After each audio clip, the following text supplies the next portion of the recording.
reputation of the Saudi regime in the United States, a task that was initiated a few years ago. In February 2020, Alderman registered as a foreign agent representing the Saudi Basic Industries Corporation, a government majority-owned chemicals manufacturer, to promote the Business 20 gathering of executives held in Riyadh that year. The objective of this work was to target American audiences and was expected to earn Alderman more than $5.6 million in fees. It involved Please.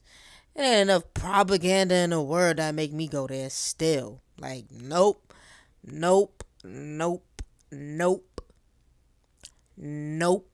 Okay? Before I die, I definitely plan on visiting all the states in America, because I'm an American. Majority, shout out, the island. So, but other than that, nope, I'm not going. Nah, drop a comment, tell me. What would you think? The regular distribution of press releases highlighting achievements such as the advancement of women in business and efforts to empower women in What up, YouTube? What up, YouTube? You clicked the title, you read the page. The sick and twisted, I added twisted. I keep adding twisted. The sick things that the celebrities is doing in Saudi Arabia. Did I just drag that? Saudi Arabia. No? Just say Saudi Arabia. Saudi Arabia is home to some of the strictest laws of any country on earth. Drinking alcohol, partaking in non-traditional sex, or even so much as busting the wrong dance move could get you tortured, imprisoned, or sentenced to death. That is, unless... Well, I'm never going there. Yo, I was going there anyway, way before this. But I'm just saying, like, you know what I mean? That stamped it. Even though nothing stamped it, I was never going there anyway.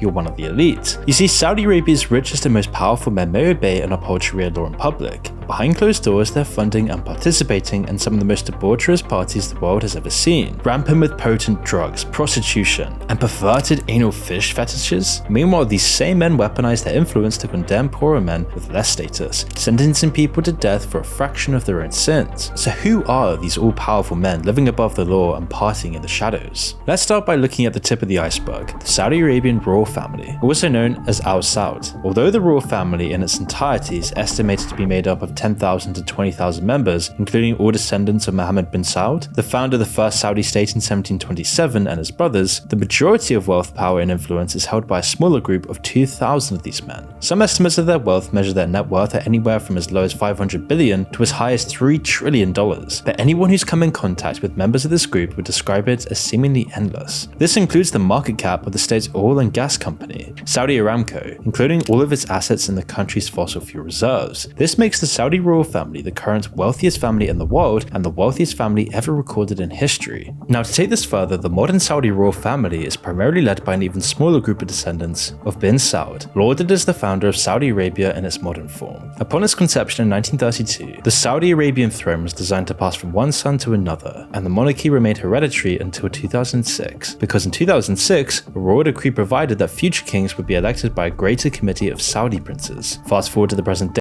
Woo! This is a lot of information to take in. We're going to have to smoke.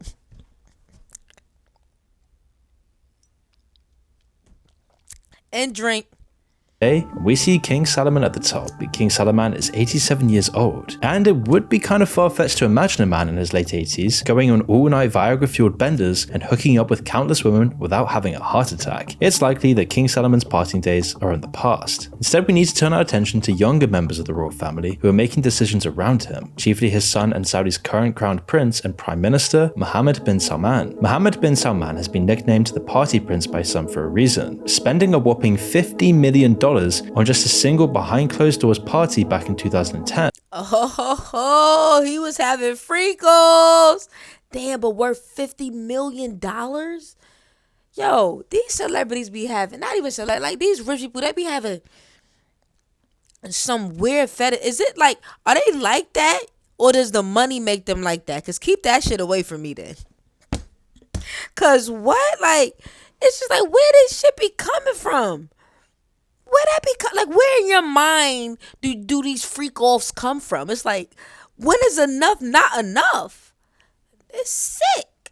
but more on that later in the video. We first have to remember something I mentioned previously, that Prince Mohammed is only one of an estimated 2,000 royals with similar power, wealth and influence, many of whom are young men with the energy, desire and power to subvert the famously oppressive Saudi law that their subjects must live by. So when they're being led by the example of the arguably most powerful man in the country, party Prince Mohammed bin Salman, what's stopping them? But again, the Saudi royal family is just the tip of the iceberg here. They're merely hosting these parties, and parties with powerful and wealthy hosts require powerful and wealthy guests. Guests include high-status CEOs and businessmen from the world's largest banks and companies, celebrities, and even various religious leaders from around the world. And although it's difficult to pinpoint who exactly from the tens of thousands of members of the world's elite is attending these Saudi-backed parties, there are plenty of indicators as to who these people are likely to be if we take a closer look at where the Saudi Public Investment Fund has invested the nation's money in recent years. And we will do that right after we examine some of the most arguably insane things that allegedly happen at these underground events. And we'll start with the most notorious report. We get into the rice and beans, which surfaced just a few years ago. In 2015, 150 beautiful Brazilian and Russian models were flown private to the remote island, Vila in the Maldives, to meet just a few dozen unnamed wealthy men from the Middle East who had the entire island to themselves. Vila can only be described as one of the most luxurious and expensive destinations in the world, complete with 4 dozen private villas overlooking the... Listen, like, I don't even... Then people kill me when they say, oh, raise your daughters right. No, this ain't got nothing to do with the parent. We all have choices, okay? This is, like I said, this is about who a person, just who they are. There's nothing about somebody telling me, hey, look, I know you a model, but come party with us on this private island. For what? Because, you know, I'm a model. I take pictures. There's no reason why I need to be taking pictures on your private island. What you can do is get this green screen in front of all these people, and then... It's like, then you give real models a bad name, because models are like Tyra Banks. They walk, they fashion, you know, I said they fashion, you know what I mean? They're into fashion, you know, they model, they promote, they advertise, you know what I mean? They walk in ads. They're not dots. It's like, what's happening? Indian Ocean, each with private decks, swimming pools, and their own staff, and the party's host spared no expense. He even made sure there was a snow machine in case guests wanted to experience an artificial blizzard on the beach. And you might say this was a party fit for a prince, and that's because it was exactly that. The mysterious host of this exclusive event was none other than Prince Mohammed bin Salman, the current crowned prince and prime minister of Saudi Arabia, which is why he's aptly nicknamed the Party Prince. And when I mentioned that he spared no expense, it truly meant it, as it's estimated that Prince Mohammed bin Salman allocated a staggering $50 million to ensure the continuation of this extravagant affair. Each night, the festivities would carry on until the break of dawn, with Saudi Arabia's most influential Muslim men engaging in excessive consumption of alcohol, drugs, and extramarital affairs without protection. Prince Mohammed bin Salman is not oblivious to the potential consequences here. He was well aware that if Saudi newspapers were to uncover the truth about the events taking place in the Maldives, it would be a disaster of epic proportions. The revelation of his indulgent debauchery and extravagant spending would undoubtedly incite a revolt among Saudi Arabia's young population, who are already extremely frustrated by the limitations imposed on their personal freedoms by both law and religion. And so to prevent this, he implemented a ban on smartphones on the island, and generously rewarded all staff members with a bonus equivalent to 5 months' salary, ensuring... And you gotta go on a private island and you can't bring your cell phone? Come on now. What we doing? What we talking about? What we talking about? What we talking about? TT, don't victim blame. What we talking about? What we talking about? Like, come on. What we talking? The secrets will remain confined to the island. However, this was not the only instance in which Prince Mohammed bin Salman hosted opulent parties that showcased the luxuries forbidden to his subjects. Shortly after he acquired the Serene, an impressive 439-foot super yacht for a staggering $500 million. This extravagant vessel boasted 2 helipads, a submarine dock, an underwater viewing room, a jacuzzi, a movie theater, and a grand piano overlooking a beautiful spiral staircase. Yo, I ain't gonna lie, an underwater viewing room sound fire. Yeah, you think they got something like that? Well, you think we got something like that in America? That sound fire. You don't think an underwater... Yo, that sound fire. It provided the perfect setting for exclusive gatherings with close friends from the elite circle, as well as numerous beautiful models and high-priced escorts. Furthermore, for occasion when he decided to bring the festivities to solid ground, the prince's team also acquired a French chateau near Versailles worth $300 million.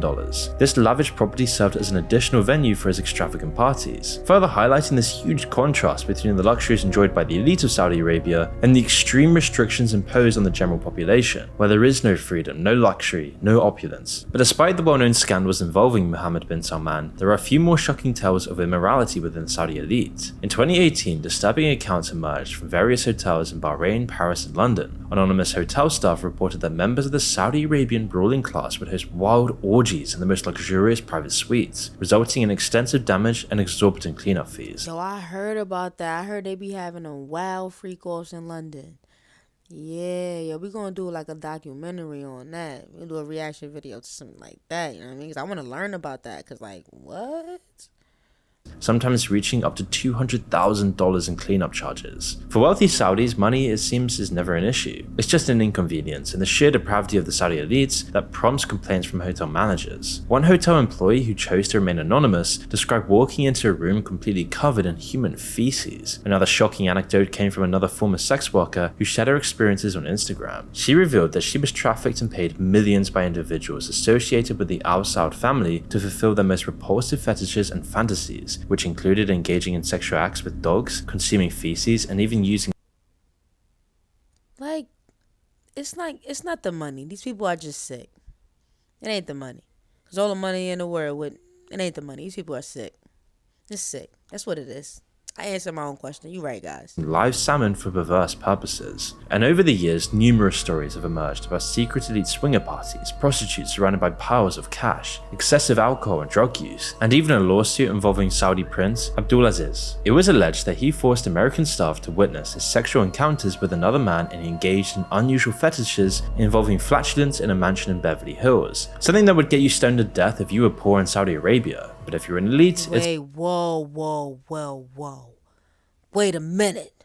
Bring that back. Which included engaging in sexual acts with dogs, consuming feces, and even using live salmon for perverse purposes. And over the years, numerous stories have emerged about secret elite swinger parties, prostitutes surrounded by piles of cash, excessive alcohol and drug use, and even a lawsuit involving Saudi Prince Abdulaziz. It was alleged that he forced American staff to witness his sexual encounters with another man and he engaged in unusual fetishes involving flatulence in a mansion in Beverly Hills, something that would get you stoned to death if you were poor in Saudi Arabia. But if you're an elite, it's a whole other story. And although the prince managed to evade charges, it is difficult to imagine a scenario where criminal allegations persist when you're the nephew of King Salman and the cousin of Saudi Arabia's crown prince, Mohammed, known for his lavish parties. In 2010, however, Prince Saud bin Abdulaziz bin Nasser Al Saud, a member of the Saudi royal family, was sentenced to life imprisonment for the murder of his manservant. The victim was then found dead in his bed at a luxurious hotel in London, with signs of severe Now what happened to him? What? beating. During the trial, the defendant focused on disproving claims of homosexuality, as this is considered a mortal sin in Saudi Arabia. The prince had desperately attempted to conceal his sexual orientation before the trial commenced at the Old Bailey. The prince's legal team said that if he was outed as a homosexual, he would face execution in his homeland. In March 2013, he was then allowed to return to Saudi Arabia to serve the remainder of his term in a Saudi prison. According to the agreement between the UK and Saudi Arabia, he must serve at least 20 years behind bars before he can be released. But in recent years, stories of these crazy wild parties and homoerotic encounters and crimes of perverse passion have become less frequent, perhaps due to the family's desire for privacy. It seems they now prefer Prince Mohammed's exclusive and opulent island and yacht parties over visits to cities like LA, London or Paris. Since the previous reports in 2015, MBS has been running a tight ship, doing his very best to hide the details of his various escapades. However, no matter how rich he happened to be, the truth almost always reveals itself. That begs the question, who actually is MBS? And how did he get to this point? Well, as a child, MBS, the 8th child of King Salman, and the first child of his mother, who was the king's third wife, had a fondness for scuba diving, fast food and video games, particularly the Age of Empires series. In contrast to some of his siblings, MBS did not travel abroad to England or France for his education. Instead, he always remained in Saudi Arabia, which allowed him to gain a deep understanding of the weaknesses and vulnerabilities of his rivals within the royal family. From an early age, he was obsessed with two things: money and power. By the age of 16, he had already accumulated a fortune of around $100,000 by selling the gold coins and luxury watches gifted to him by his wealthy relatives. He then ventured into the stock market and started trading regularly. Later on, he established his own companies, including a waste management business and a group of real estate firms. From an early age, he was known to be ruthless, as evidenced by a popular story where he sent a bullet to a land official who refused to grant him the title to a property he demanded, earning him the moniker Father of the Bullet. He also benefited from his connections with the government, as he and other members of the royal family were implicated in insider trading after regulations discovered that they were investing heavily in companies just before the significant announcements. As the years passed, and as he became more powerful, MBS morphed into a truly murderous being, developing a taste for blood and revenge. And when the 38-year-old wasn't organizing and participating in wild sex-fueled parties full of prostitutes and cocaine, he can be found organizing the execution of his commentary is so when he not having freak offs, he's out here doing some other crazy shit. Family members and innocent journalists. In 2021, following an explosive episode of 60 Minutes, Democracy for the Arab World Now called for immediate international action to sanction Crown Prince Mohammed bin Salman. The revelations exposed MBS's alleged plots to murder his uncle, then King Abdullah Al Saud, and Saudi exile Saadi Al Jabri. The interview conducted by 60 Minutes with a former senior Saudi intelligence officer offered a detailed depiction of MBS, shedding light on his disturbing and unlawful behavior. The segment presented compelling evidence suggesting that MBS orchestrated a plot to assassinate his uncle with the assistance of Russian agents who provided a lethal poison. And he told him, I want to assassinate King Abdullah. I got a poison drink from Russia. It's enough for me just to shake hands with him. The plot was Nah, we gotta watch that. Drop a comment. however unsuccessful, although a previous plot to assassinate a famous journalist did go as planned. In October of 2018, Jamal, a US-based journalist and critic of the Saudi Arabian government, entered the Saudi consulate in Istanbul, and he never re-emerged. In the subsequent months following I was just saying this the other day about the dude that allegedly got kidnapped in Haiti because he was a YouTuber and he wanted to, go and shot. Boy, why? Are you dumb? Like, why would you need to do that? We could just, what? his brutal murder, which involved being dismembered with a bind. Nah, and that was a whole journalist. Like, these YouTubers be bugging out, calling themselves going to these different places and these countries and these continents, knowing it ain't no good over there, especially for Americans. That was a whole journalist who done that was his career, and I still would have said no if I was him. Hell no, hell no, hell no. There were many different accounts regarding the circumstances of his death, the fate of his body, and the individuals accountable for this heinous act. According to Saudi officials, Jamal, who was born in Saudi, was killed during an unauthorized mission carried out by a group of agents who were attempting to convince him to come back to the kingdom.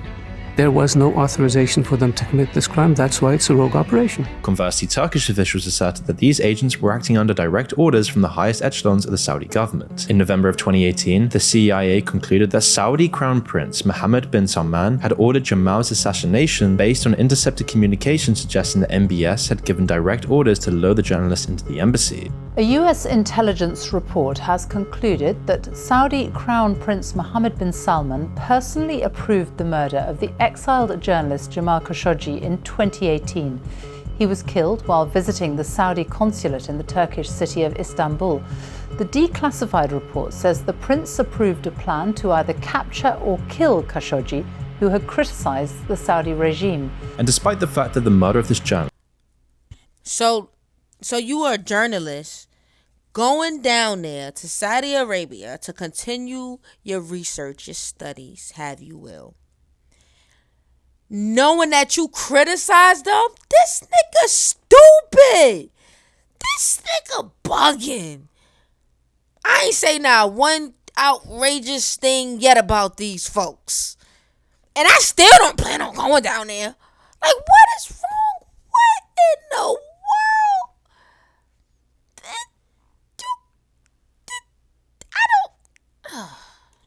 is the sole recorded Report says the prince approved a plan to either capture or kill Khashoggi, who had criticised the Saudi regime. And despite the fact that the murder of this journalist is the sole recorded occurrence in recent times, it doesn't really provide any accurate representation of the magnitude of offences committed against journalists within and beyond Saudi Arabia. Over the last 10 years, numerous journalists have been apprehended, confined, and tried for their journalistic endeavours. Presently, there are at least 25 journalists, both Saudi and non-Saudi, who remain incarcerated in Saudi Arabia, which is kind of ironic considering that Saudi Arabia now seems to be at the forefront of journalism, owning the most edgy and supposedly informative media sites like Vice. You see, a decade ago, Vice documentaries debuted on HBO. Led by Shane Smith, Vice dedicated itself to extensively documenting the abuses of dictatorial regimes. However, in recent times, particularly after the company's near collapse, it is actively engaged in the removal of content. In June, for example, Vice uploaded a documentary titled Inside Saudi Crown Prince's Ruthless Quest for Power, which critically examined the notorious dictator Crown Prince Mohammed bin Salman, also known as MBS. Interestingly though, the video was swiftly taken down from the Vice News YouTube channel just 4 days after its release, despite accumulating over 750,000 views. An initial report by The Guardian revealed that a film from Vice's investigative series focusing on Saudi Crown Prince Mohammed bin Salman was taken down from the internet after being uploaded. Vice's description of the video, which is also no longer available on YouTube, previously highlighted the Crown Prince's involvement in various controversial actions, including orchestrating the Ritz Purge, kidnapping Saudi elites and royal relatives under allegations of torture, and his associates being linked to the brutal hacking of journalist Jamal. Earlier this year, The Guardian also revealed that Vice has received millions of dollars from the Saudi regime. So not surprisingly, in recent years, Vice's coverage of Saudi Arabia has undergone a shift, which appears to be linked to the growth of its commercial relationship with the kingdom. This relationship is said to have started in 2017, when Khalid bin Salman, the younger brother of MBS, introduced Vice co-founder Shane Smith to MBS, who reportedly became infatuated with the brand. By the end of 2018, Vice had produced promotional videos for Saudi Arabia in collaboration with the Saudi Research and Media Group.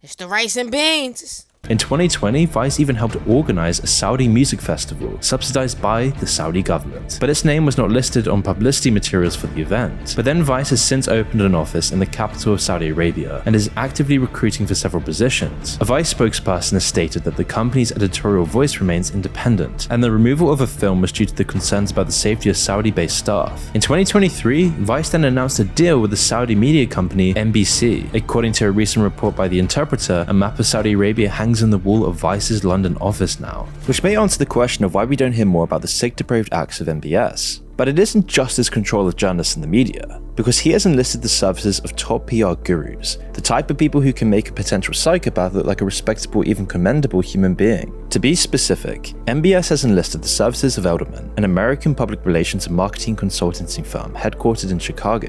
Valued at $1 billion, the firm is run by Chicago native Richard Elderman, and his company has primarily been focused on restoring the reputation of the Saudi regime in the United States, a task that was initiated a few years ago. In February 2020, Elderman registered as a foreign agent representing the Saudi Basic Industries Corporation, a government majority-owned chemicals manufacturer, to promote the Business 20 gathering of executives held in Riyadh that year. The objective of this work was to target American audiences and was expected to earn Elderman more than $5.6 million in fees. It involved Please.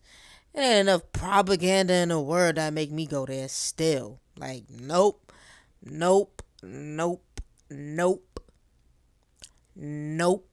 Okay? Before I die, I definitely plan on visiting all the states in America, because I'm an American. And I definitely plan on going down, back to the West Indies. That's the background right there. That's the heart and the soul. My mom is born St. Kitts Nevis. My grandmother, on my mom's side of the family, St. Kitts Nevis. So shout out the majority. Shout out, the island. So, but other than that, nope, I'm not going. Nah, drop a comment. Tell me. What would you think? Involved the regular distribution of press releases highlighting achievements such as the advancement of women in business and efforts to empower women and youth. One of these releases featured a quote from Princess Rima bint Bandar Al Saud, the Saudi ambassador to the United States, praising the B20 Saudi Arabia's commitment to women's empowerment and an inclusive policy development process that she hoped would leave a lasting legacy under the Saudi presidency. However, at the exact same time, the Saudi government was sentencing Noura bin Saeed Al Qahtani to a staggering 45 years in prison for expressing her opinions on social media. This verdict was delivered shortly after Sama Al-Shahab, a student from Leeds University in the UK, was sentenced to 34 years in prison for retweeting the views of activists who were critical of the country. Elderman has, in recent years, entered into contracts worth at least $9.6 million with Saudi Arabia, arguably the world's wealthiest autocracy. On its website, Elderman claims to have a very strong commitment to LGBTQ+ rights, yet at the same time continues to do business with a country where homosexuals are lashed on the streets. In fact, Freedom House calls Saudi Arabia one of the most oppressive nations in terms of human rights and civil and political liberties. And these criticisms are warranted.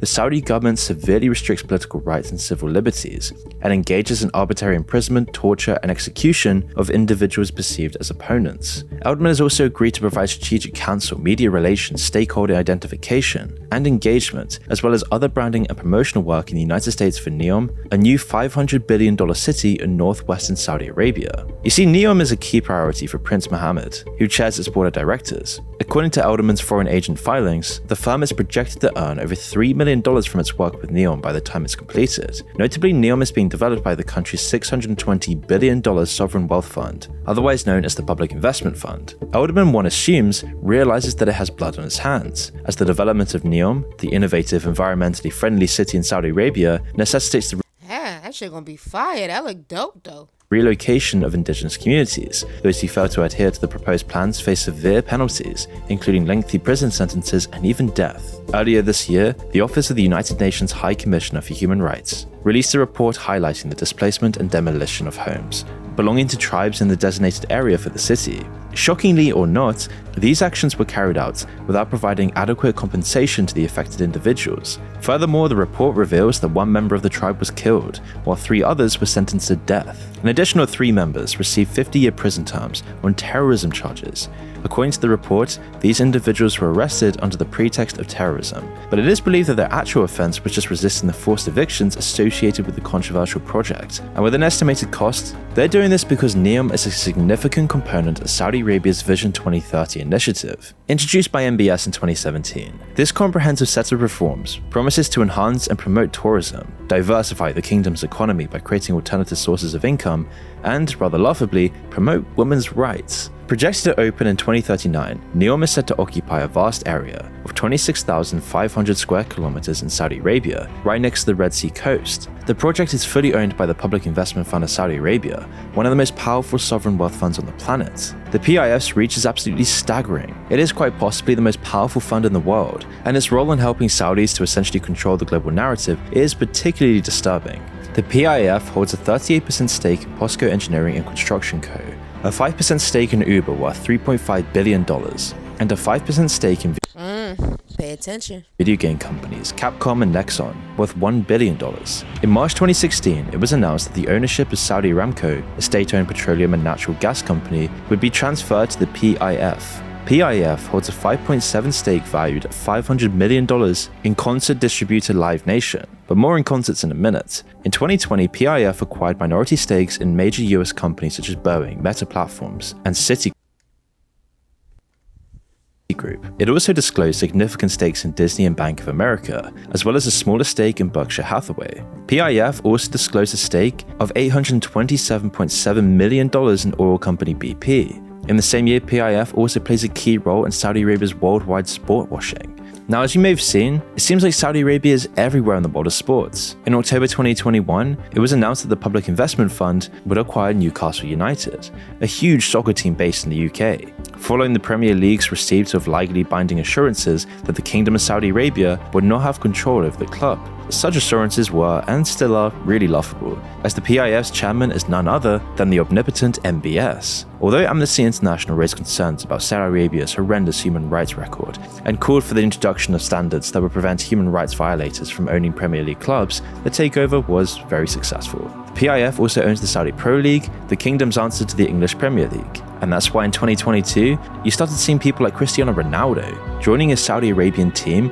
on a 2.5-year deal, reportedly worth more than 220 million euros. Not to mention Neymar and using Messi as the ambassador, they're putting all the money in to control football. But it's not just football, it's everything. They've also infiltrated the world of golf. In October 2021, Golf Saudi, a division of the PIF, provided funding for the establishment of LIV Golf Investments, appointing Greg Norman, an Australian entrepreneur and retired professional golfer, as its CEO.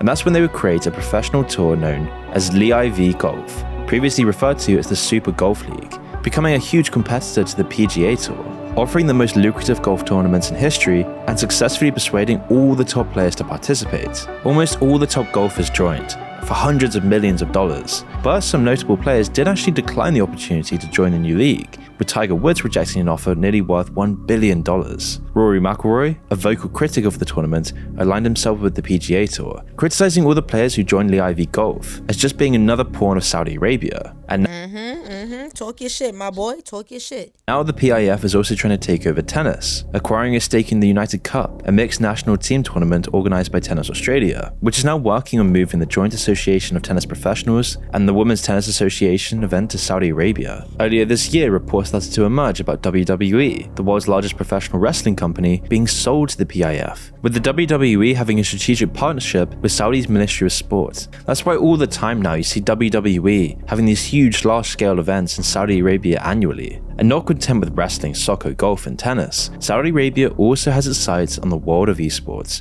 a rapidly growing industry that's predicted to reach a value of $1.64 billion by next year. MBS recently unveiled plans for the annual Esports World Cup to take place in Riyadh. Commencing in the summer of 2024, this major event will showcase tournaments encompassing a wide range of popular esport titles from various genres. While the exact prize pool remains undisclosed, it is anticipated to be the most substantial in the history of esports. But MBS also has realized the best way to control the hearts of the new generation is to control influencers. As we've shown before, Saudi's neighbor, the United Arab Emirates, uses social media influencers to sell a particularly favorable image of Dubai, and Saudi does something similar. In recent years, in a desperate attempt to promote a fresh perspective on the country, Yo, I knew they was paying them influencers to be up in Dubai and all that. Cause I'm like, yo, as a kid, we ain't hear about no damn Dubai. You know what I mean, growing up in the hood, the furthest we went was Disney World, yo. Oh yeah, I can't wait to go to Disney World. Disneyland, Cali, you know what I mean? Dubai. You ain't start hearing that shit the first one. I just got a trip to Dubai. Remember that, you know what I mean? So it's like before that, niggas ain't really see, it's all making sense. Saudi Arabia has collaborated with Gateway KSA, a non-governmental organization specializing in cultural exchanges. According to reports, an executive member of Gateway KSA, who plays a huge role in the initiative, is Prince Turki Al Faisal Al Saud. As part of their efforts, social media influencers are invited to the country on fully funded and supervised trips. During their visit, these influencers are treated to luxurious experiences, including helicopter rides, scuba diving in the Red Sea, and accommodations in the most prestigious hotels. They also take to explore an ancient we being lied to, bro. This shit crazy. unfinished tomb in the Al Ula Desert. In return, influencers are then expected to share overwhelmingly positive posts about their experiences in the kingdom. And rather conveniently, social media posts that are carefully selected and shared do not make any reference to the human rights violations that occur in Saudi Arabia, such as the brutal acts of beheading and crucifixion. Yes, crucifixions. Mentions in its report that 81 people were executed in Saudi Arabia in a single day last year. Not only is the Saudi regime beheading people in the streets, they're crucifying them. Ali al-Nimr was just 17 when he was arrested and then sentenced to crucifixion for protesting during the Arab Spring demonstrations in Saudi Arabia.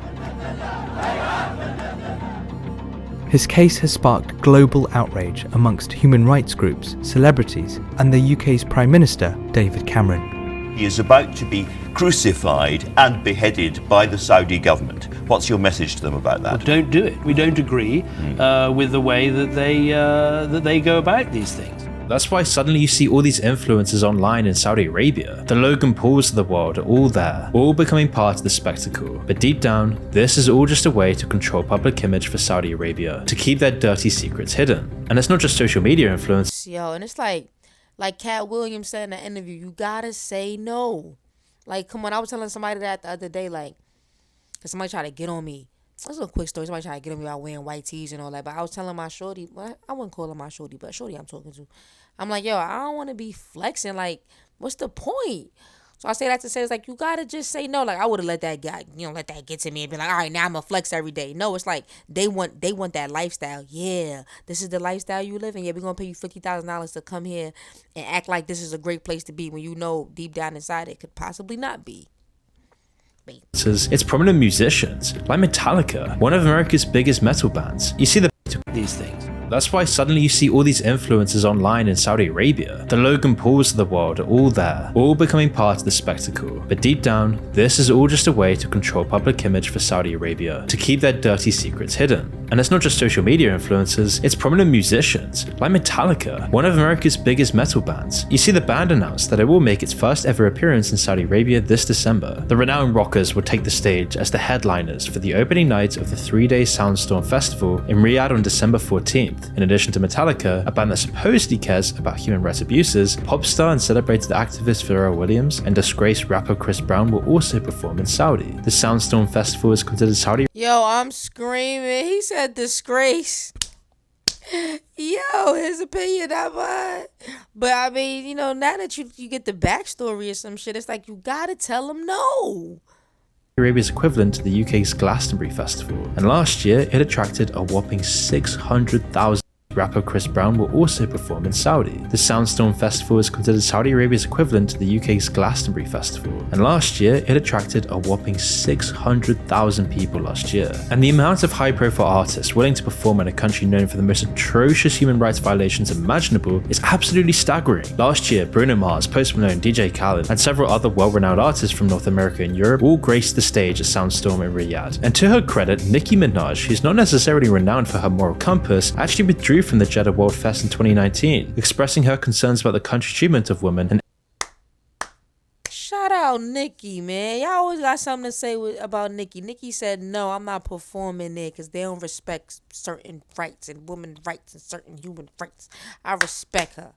LGBTQ rights. And the fiancé of Jamal, the journalist who was brutally murdered and dismembered in the Saudi consulate after criticizing Crown Prince Mohammed bin Salman, penned an open ed in the Washington Post in November 2021, urging Justin Bieber to cancel his performance at the Formula One Grand Prix in Jeddah in the following month. But yet, despite the pleas to have some normalcy, Bieber's concert went on as planned, with Jason Derulo and A$AP Rocky also taking the stage that day. Because this is the power of Saudi Arabia. Despite murdering journalists, crucifying innocent people in the streets, the kingdom continues to become one of the most powerful countries in the world, all aided by the influencers, the powerful sports organizations, and the media companies like Vice. And now seemingly the current president of the United States, Joe Biden, who earlier this year took away his promise to take action against MBS and other Saudi officials, which meant Saudi Arabia will never have to face any real consequences for their actions, and will undoubtedly become more and more influential as the years go by. The country may or may not go green, but the streets will likely continue to run red with the color of blood. However, with the help of shameless PR executives in the US, expect such stories either to be suppressed or altered to fit Mohammed bin Salman's nefarious agenda.